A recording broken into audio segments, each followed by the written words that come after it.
வணக்கம், நான் doctor Archana, member of parliament from Jaffna Sri Lanka. எல்லாரும் நியூஸ் போய்கொண்டிருக்குமா நினைக்கிறேன். என்னென்றால் இன்று போதனா வைத்தியசாலையில் அடாவடித்தனமாக நுழைந்தார், அனுமதியின்றி நுழைந்தார் சொல்லி அந்த போதனா வைத்தியசாலையில் நாங்கள் படிப்பை ஸ்டார்ட் பண்ணாங்க. So very sorry doctor Sathyamoorthy, அங்கே தான் நாங்கள் ஒர்க் பண்ணாங்க. இப்போ உங்களுக்கு SLM Sri Lanka medical council registration இருக்குது. ஸோ நாங்கள் ஹாஸ்பிட்டலில் எனி டைம் போகலாம். Second thing is I have special immunity to any government institution as a member of parliament from Sri Lanka. So நான் உண்மையாக வேண்டிய போனது என்னென்றால் அந்த ஒரு 170 பிள்ளைகளுக்கு இதில் நீங்கள் புலத்திலிருந்தும் நிலத்திலிருந்தும் கிணவர் பார்த்து கொண்டிருப்பீங்கள். 180 பேருக்கு, அது சின்னப்படிகள் எல்லாரும் மாதிரி பண்ணி பிள்ளை ஊட்டியோடு இருக்காங்க. 170-180 பேருக்கு டாக்டர் சத்யமூர்த்திக்கு லேபிளோ தெரியாது நினைக்கிறேன், நான் படிப்பிக்கிறேன் லேபிளோ. 3 வருஷம் சுகாதார தொண்டர் அடிப்படையில் ஹாஸ்பிட்டலில் என்ன அக்ரிமெண்டில் எல்லாம் தெரியாது. பட் 3 வருஷம் நலம்புரி சங்கத்தால் வேலை கொடுக்குறேன் என்று சொல்லி வச்சிருந்திருக்கிறார். அது பிறகு கிட்டடியில் அவர் எல்லாரையும் டக்குன்னு எல்லாம் விட்டு போகும். மேபி லேபிளோ தெரியாது. மேபி அது என்னென்றால் டாக்டர் சத்யமூர்த்தி அவர்கள் மதிப்புக்குரிய வைத்தியர், தேசத்தின் மகுடம். டாக்டர் சத்யமூர்த்தி அவர்கள்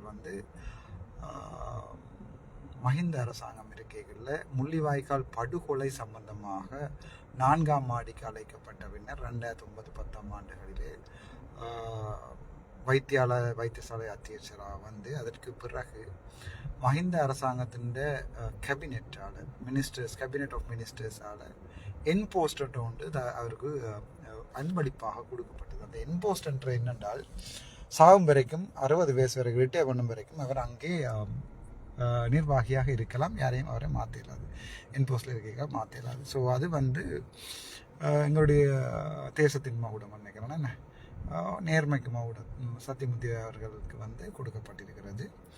ஸோ அப்படி கொடுக்கப்பட்டிருக்கிற சந்தர்ப்பத்தில் அவர் அங்கே ஒரு பியூரோக்ராட்டிக் மேனேஜராக, அதாவது இது BBA MBA படித்தாக்களுக்கு தெரியும், ஒரு பியூரோக்ராட்டிக் இதாக ஒரு சின்ன ஒரு மேனேஜ்மெண்ட் செய்து கொண்டு அவர் அதுக்கு பதிலாக provisional director health service PDM எடுத்து வச்சிருந்தார் ஒரு காலத்தில். But unfortunately is not a board certified consultant, is not a consultant at all. அவர் 5 வருஷம் ஸ்ரீலங்காவில் படிச்சுட்டு ஃபாரினுக்கு போயிட்டு அங்கே போய் ஃபாரின் 1 year ட்ரைனிங் முடிச்சுட்டு வரணும். பட் கோவிட் நேரம் போய்க்குள்ள பேப்பரில் நீங்கள் பார்த்துருப்பீங்க. நீங்கள் கோவிட் கூடியதால் சத்யமூர்த்தி ஐயா அவர்களை அரசாங்கம் அழைத்தது என்று சொல்லி அது அரசாங்கம் அழைக்கல, அங்கே விசா முடிஞ்சாலும் திரும்பி வந்தது. அப்படி போர்ட் சர்டிஃபைடு இல்லாத கன்சல்டன்ட் ஒரு ஆள். As far as to my knowledge, he is an acting consultant, he is not a consultant. So ஐயா அவர்கள் இன்று நான் காலை 9 மணி போல் வைத்தியசாலைக்கு என்னுடைய சட்டத்தரணியோடு நாங்கள் இன்றைக்கு வைத்தியசாலை எனக்கு இப்போ கிட்டத்தட்ட 3-4 நாளாக முதல் நாள் பாராளுமன்ற அமர்வின் போது இந்த சம்பந்தப்பட்ட 170 தொண்டர் அடிப்படையில் எடுக்கப்பட்ட அவர் இங்கே மினிஸ்ட்ரி ஆஃப் ஹெல்த்துக்கு போய்களில் எனக்கு கோல் வந்தது. அப்போ நான் சொன்னேன் நான் பார்க்குறேன்னு சொல்லி இப்போ இன்றைக்கு தொடர்ந்து கோல் வந்திருந்தபடியே நான் சொன்னேன் எனக்கு நீங்கள் 2 பேரில் லெட்டர் ஒன்று எழுதி தாங்கன்னு சொல்லி அவர் லெட்டர் எழுதி தந்தது. ஸோ அந்த லெட்டரை எடுத்துக்கொண்டு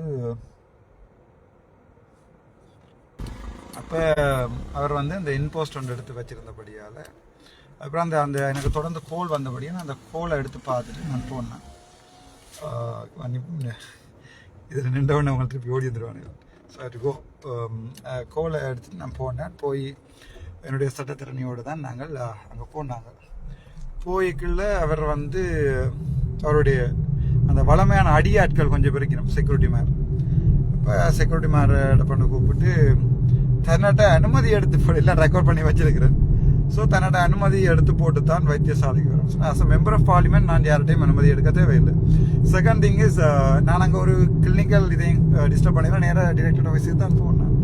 ஸோ நான் போய் கேட்டேன், இது சம்மந்தமாக உங்களுக்கு பதில் தர இயலுமா, இல்லை நான் பாராளுமன்றத்திலேயோ அல்லது டிஸ்ட்ரிக்ட் கோஆர்டினேட்டிவ் கமிட்டி மீட்டிங் கேட்ட போது இல்லை உமக்கு சொல்ல வேண்டிய தேவையில்லை, நான் உண்மை மாதிரி 1000 MP கண்டிருக்கிறேன், 1000 மினிஸ்டர் மேல் இப்போ இருக்கிற எங்களுடைய மினிஸ்டர் என்ன பேர் மீன்பிடி வளத்துறை அமைச்சர் கூட என்னுடைய கையால் தான் எல்லாம் ரெக்கார்ட் பண்ணி வச்சிருக்கிறேன். பார்லிமெண்ட்டில் போடுவோம்.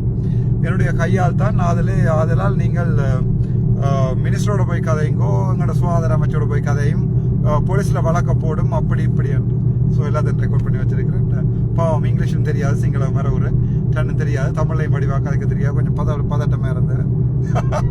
எல்லாத்தையுமே ரெக்கார்ட் பண்ணியிருக்கு. 13ஆம் தேதி டிஸ்ட்ரிக்ட் கோஆர்டினேட் கமிட்டி மீட்டிங் இருக்குது. 17ஆம் தேதி பாராளுமன்றத்தின் அமர்வு இருக்குது. அப்போதான் சொன்ன விஷயம், இப்ப நீர் ஹோன்ரபிள் ஆயிரும், நான் உமா ஹோன்ரபிள் இல்லைன்னு மாத்தி காட்டுறேன் சொல்ற அர்ஜுனாண்டு. மனநோயால பாதிக்கப்பட்ட ஒருத்தர கதைகள் மாதிரி இருந்தது. பட் நான் அதை பெரிய கணக்கெடுக்கையில் என்ன சொன்னால், டாக்டர் நான் வந்து லேபிள் பண்ணக்கூடாது. அவரை நாங்கள் அவருக்கு கொடுக்க வேண்டிய ஊசிகளை நீட்டாக கொடுப்போம். என்னால் இப்படியான ஆக்கள் கொஞ்சம் பேர் வந்து ஹாஸ்பிட்டலில் இருக்கிறபடியா ஒரு ஹாஸ்பிட்டலுக்கு அந்த அந்த என்டையர் கம்யூனிட்டியே பாதிக்கப்படும். முக்கியமாக புலம்பெயர் தமிழர்கள்ட்ட நான் என்ன சொல்ல வரேன்டா, 170 பேர் 5000 ரூபா சம்பளம், 10,000 ரூபா சம்பளத்துக்கு யாழ்ப்பாணத்தில் சாதாரணமாக ஒரு கடையில் போய் சாதாரண 3 நாள் சாப்பாடு வேண்டியக்குள்ளேயே எப்படி ஒரு 5000-6000 ரூபா காசு வேணும். ஸோ வேலை செய்த 3 வருடங்கள்ல 5 மாதங்களுக்கு மட்டும்தான் சம்பளம் கொடுக்கப்பட்டிருக்குன்னு சொல்லி முறையிடப்பட்டிருக்கு. ஸோ அது சம்பந்தமா நாங்கள் சம்பந்தப்பட்ட இதுகளை லேபல் ஒன்று இல்லாமல் இருக்கு. ஸோ 6 மாதத்துக்கு மேலே நீங்கள் ஒரு ஆளை எம்ப்ளாய் பண்ணி வச்சிருக்கலாது. ஒரு ஆளை எம்ப்ளாய் பண்ணுறேன்டா EPF ETF கொடுத்துருக்கணும். அப்படி கணக்க விஷயம் சம்பந்தப்பட்ட வைத்திய அதிகாரிக்கு தெரியாது. நீங்கள் யாழ்ப்பாணத்தில் இருக்கிற லோயஸ் எல்லாம் ஓடி இருக்கணும் அவரோட சப்போர்ட் பண்ணுறதுக்கு. தயவு செய்து ஒரு மனச்சாட்சியின்படி ஒரு விஷயத்தில் நடந்து கொள்ளும். நான் ஜெயிலுக்கு போனதை பற்றி எனக்கு கவலை இல்லை.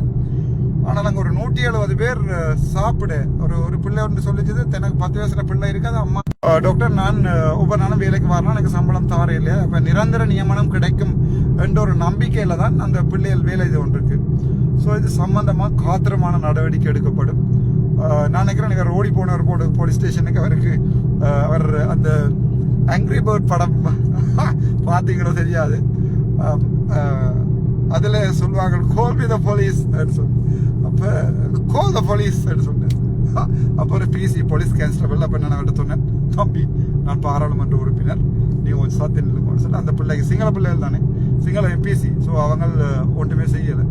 அப்புறம் டிஏஜிக்கு அடிக்க போகிறேன்னு அதுக்கு நான் சொன்னேன், நானே நம்பர் தாரன் அடிங்க இப்போ நம்பர் தாரன் அடிங்கன்னு சொல்லி. அது பிறகு போய் போலீஸ் ஸ்டேஷனில் வந்து இவர் நான் அச்சுறுத்தினு சொல்லல, அது தூசணத்தால் பேசுறேன்னு சொல்லலைன்னா கம்ப்ளீட் ரெக்கார்டு என்னோட இருக்கு. அது தவிர இப்ப இருக்கிற அமைச்சர் தன் ஆள் தான் என்று சொல்றது வந்து என்பிபிக்கு ஒரு இழுக்கு.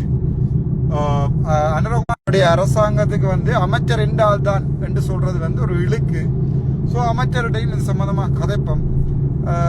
அது தவிர பாராளுமன்றத்திலே நீங்கள் எதிர்பார்க்கலாம் இது சம்பந்தமான விஷயங்களை. பாராளுமன்றத்திலே நீங்கள் எதிர்பார்க்கலாம். எனக்கு அதை சொல்லணும் மாதிரி இருந்தது, சரியான பிள்ளையான விஷயங்கள். ஸோ 13ஆம் தேதி டிஸ்ட்ரிக்ட் கோஆர்டினேட்டிங் கமிட்டி மீட்டிங் இருக்குது. அதில் பார்ப்போம் நாங்கள் என்ன நடக்குது சொல்லி நாங்கள் பார்ப்போம். என்ன நடக்குது, அவர் என்ன செய்கிறாருன்றது பார்ப்போம். Thank you so much. மற்ற எம்பிமார் மாதிரி இல்லை, நாங்கள் கொஞ்சம் வித்தியாசம், உங்களுக்கே தெரிஞ்சிருக்கும்.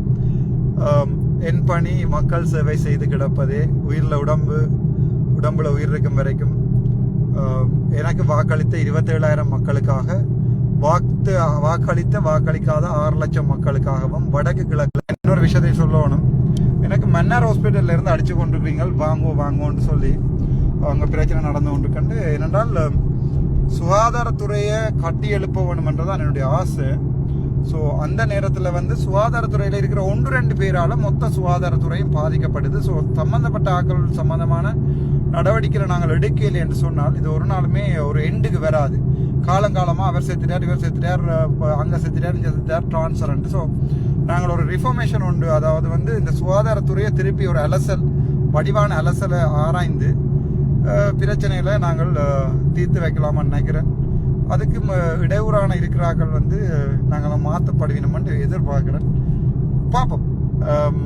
பாராளுமன்றத்தில் நீங்கள் இது சம்பந்தமான விஷயத்தையும், அதை விட 13ஆம் தேதி வெள்ளிக்கிழமை டிஸ்ட்ரிக்ட் கோஆர்டினேட்டிவ் கமிட்டி மீட்டிங்கில் இது சம்பந்தமாக நீங்கள் பார்க்கலாம். நன்றி.